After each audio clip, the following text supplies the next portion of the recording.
أعوذ بالله من الشيطان الرجيم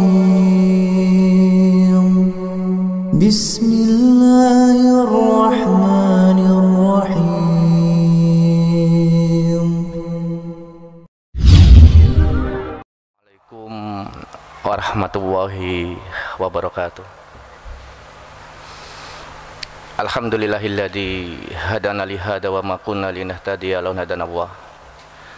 Asyhadu an la ilaha illallah wahdahu la syarikalah wa asyhadu anna Muhammadan abduhu wa rasuluh. Allahumma sholli ala Muhammad wa ala alihi wa sahbihi wa man wala. Amma ba'du. Qala Allah Ta'ala fil kitabil karim, a'udzu billahi minasyaitonir rajim. Ya ayyuhalladzina amanu taqullaha haqqa tuqatih wa la tamutunna illa wa antum muslimun. Shadaqallahul adzim. Para jamaah salat subuh Masjid Mujahidin yang dimuliakan oleh Allah Subhanahu wa taala.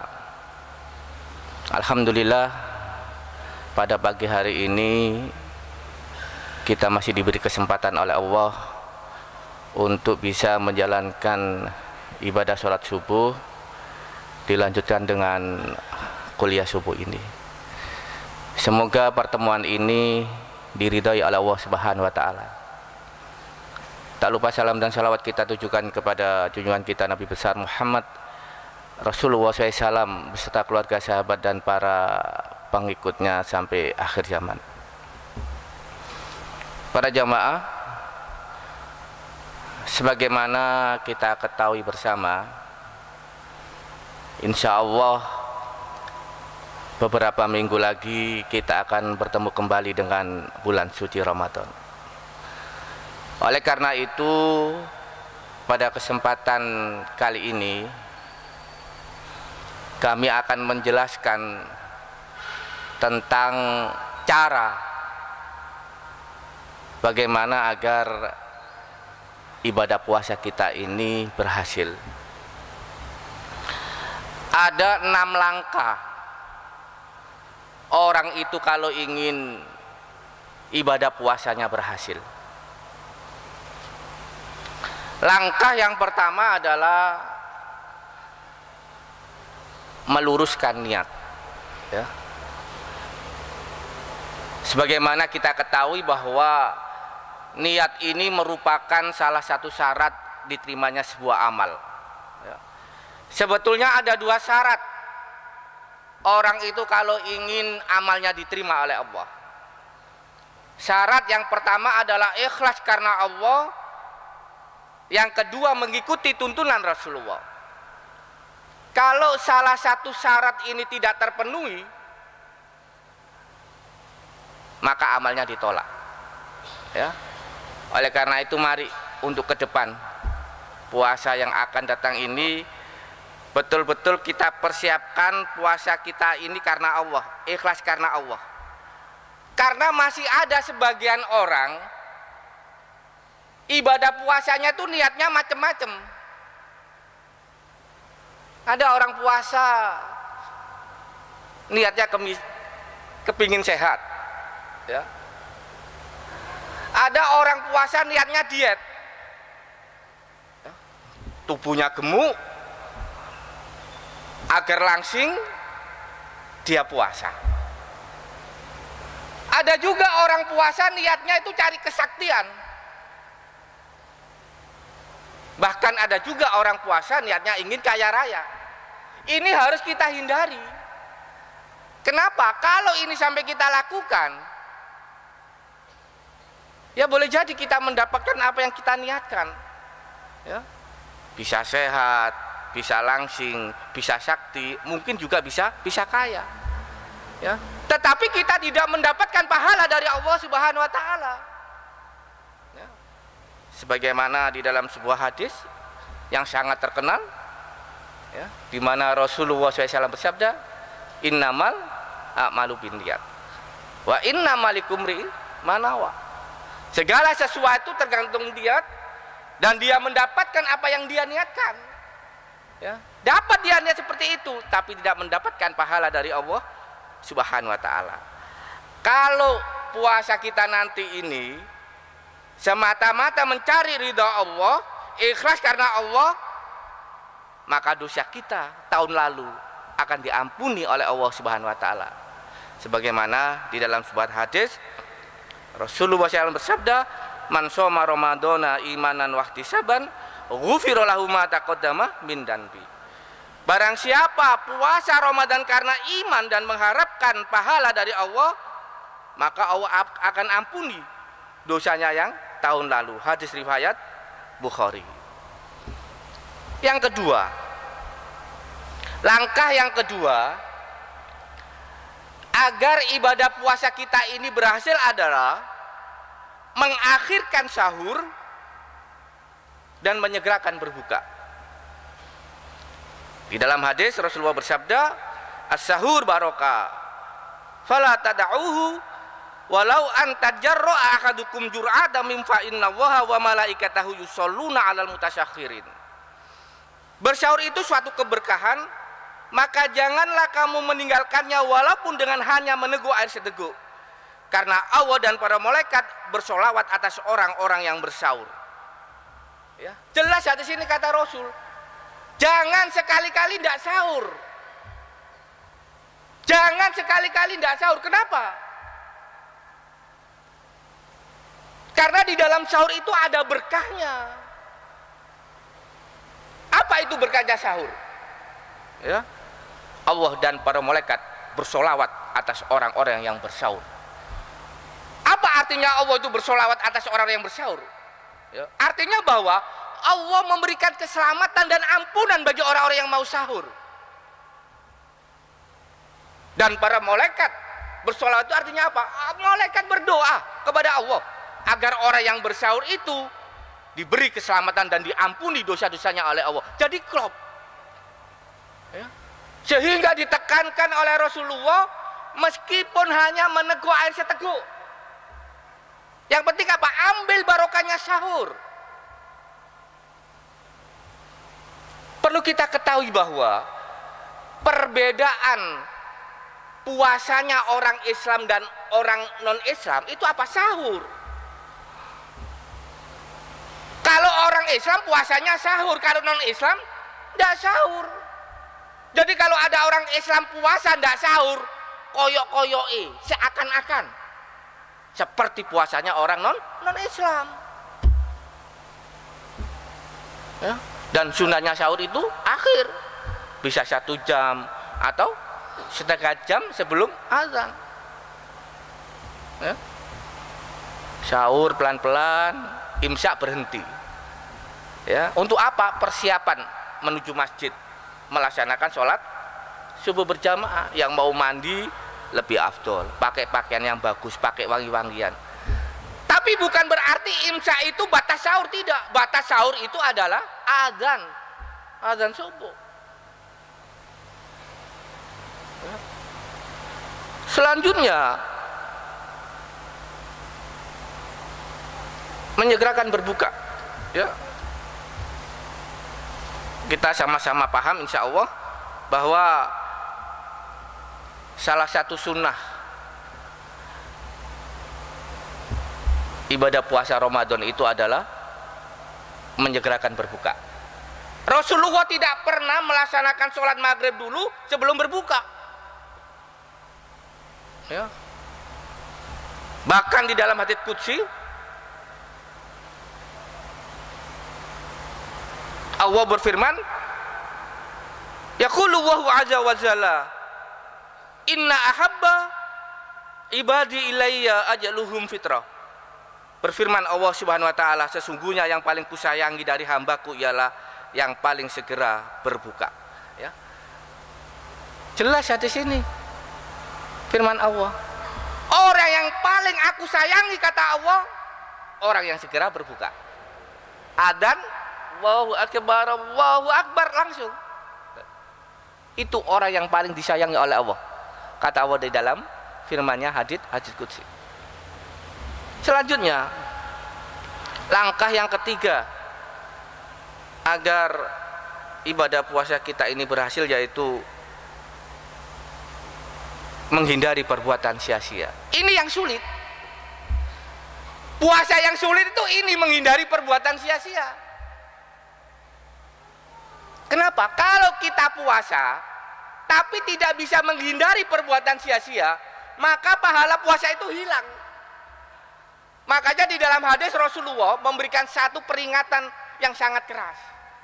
Ya, hadisnya sangat terkenal. Ya, hadisnya berbunyi, Robba sa'imin khadduhu min siyamihil ju'i wal atas. Berapa banyak orang yang berpuasa, hasil yang diperolehnya itu hanyalah lapar dan dahaga. Ya, kata Rasulullah, banyak orang puasa, tapi yang didapatkan itu cuma apa? Lapar dan dahaga. Kenapa kok sampai terjadi? Karena tidak bisa menghindari perbuatan sia-sia tadi. Ya. Apa itu perbuatan sia-sia? Bucui, bohong, ya, mengumpat, memfitnah, mencaci maki, ngerasani, ya, atau segala perbuatan yang mendatangkan kemarahan Allah, membuat onar. Ini yang sulit itu yang ini. Puasa yang seperti ini yang sulit. Makanya Al-Ghazali dalam kitab Ihya Ulumuddin itu membagi 3 golongan orang puasa. 1, puasanya orang awam. Puasanya orang awam itu ya cuma bisa menahan lapar, dahaga, dan syek. Tapi mata ndak puasa, mulut ndak puasa, telinga ndak puasa, tangan kaki ndak puasa. Poso tapi masih seneng lihat hal-hal kayak gitu. Poso tapi masih banyak, tapi gitu omongannya gitu. Yang kedua kata Al-Ghazali, puasanya orang khusus fil khusus. Di samping mampu menahan lapar, dahaga dan syek, tapi mata ikut puasa, mulut ikut puasa, telinga, tangan, kaki ikut puasa. Yang ketiga, ini yang lebih hebat, puasanya orang khusus fil khusus kata Al-Ghazali. Di samping yang kedua tadi, hatinya juga ikut puasa, ndak sombong, ndak iri, ndak riya, ndak dengki. Ini yang hebat. Kita yang mana? Wallahu alam. Kita yang mana? Kita yang tahu. Ya. Selanjutnya, agar ibadah puasa kita ini berhasil, yaitu langkah keempat, memperbanyak amalan sunnah. Ya.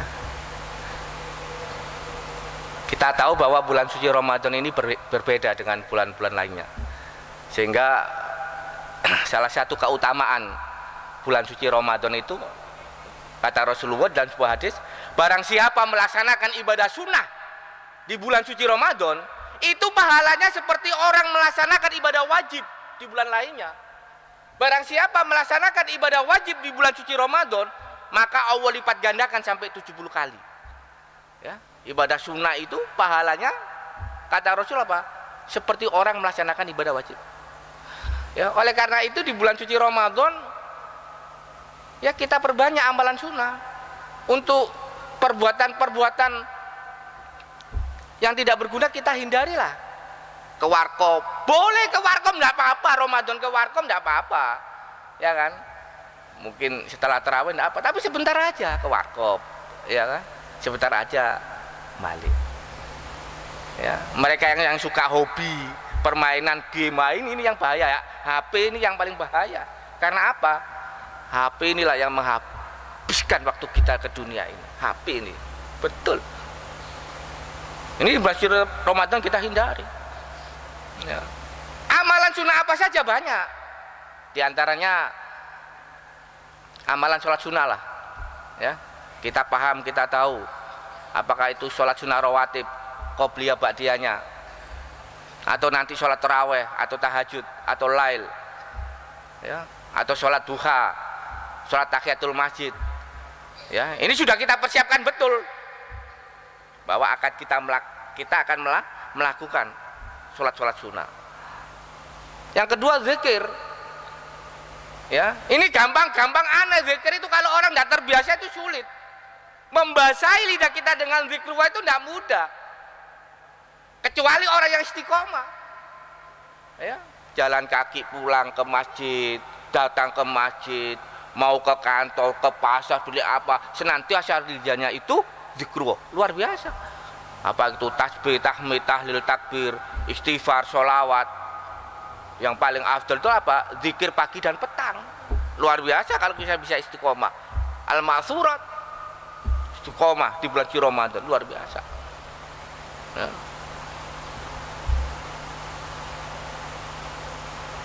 Atau doa, kita tahu bahwa orang itu kalau puasa doanya itu mabul, kata Rasul. Ya. Kalau kita itu ingin minta doa, ya, cari orang yang ahli puasa, yang rutin, nggak peduli puasa Daud, Senin, Kemis, atau pertengahan bulan, cari itu meskipun mohon maaf tukang becak,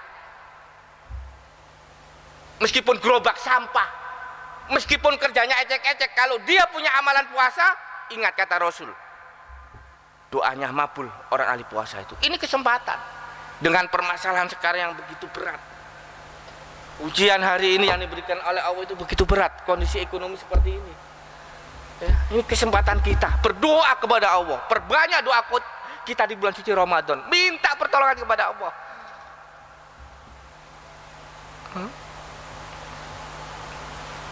Atau sedekah, ya, jelas salah satu keutamaan sedekah itu di bulan suci Ramadan, Allah akan melipat gandakan.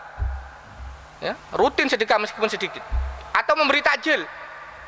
Orang yang memberi takjil, orang berbuka puasa, kata Rasul, itu dia mendapatkan pahala puasa orang yang berbuka, jadi 2 kali pahalanya. Ya, meskipun hanya aqua isi 48, taruh aqua diminum, dapat pahala. Ini aqua, apalagi yang enak, nasi padang, bebek, tambah besar pahalanya kalau beri takjil seperti itu. Ya, atau mengkaji ajaran Islam, kesempatan kita tahu, ya, mencari ilmu itu hukumnya wajib. Ilmu apa? Terutama ilmu yang berkaitan dengan apa-apa yang diwajibkan oleh Allah. Wudu yang benar itu wajib, sholat yang benar itu wajib. Wajib dia mencari ilmu seperti itu. Ya, ini ditambah dengan ilmu-ilmu yang lain. Karena apa? Terus terang masyarakat kita ini kadang-kadang malas mengkaji ajaran Islam, itu malas. Kadang-kadang waktu tidak ada. Ramadan kesempatan, ya, memperbanyak mempelajari agama Islam. Atau yang terakhir lah itikaf. Insya Allah nanti kalau kita diberi kesempatan oleh Allah untuk bisa bertemu dengan bulan suci Ramadan. Selanjutnya, agar ibadah puasa kita ini berhasil, yaitu meninggalkan semua yang membatalkan puasa. Yang membatalkan puasa itu cuma 4, yang lain masih ikhtilaf, terjadi perdebatan di kalangan ulama. Yang 4 ini semua sepakat. Apa saja? 1, makan minum dengan sengaja. Kalau tidak sengaja nggak apa-apa. Ya, awal-awal puasa siang-siang minum. Loh, kamu tidak puasa? Lu siapa puasa? Lu kok minum? Subhanallah, lupa saya. Terus tidak batal puasanya. Muntah dengan sengaja, tidak sengaja tidak apa-apa. Ya, lihat barang menjijikkan, tidak batal. Hubungan suami istri,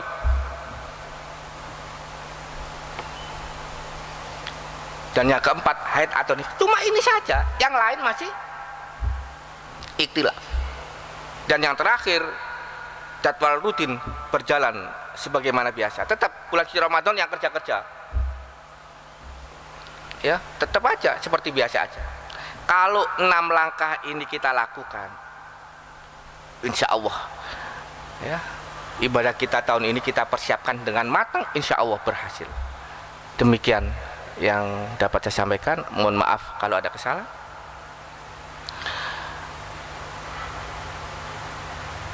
Assalamualaikum warahmatullahi wabarakatuh.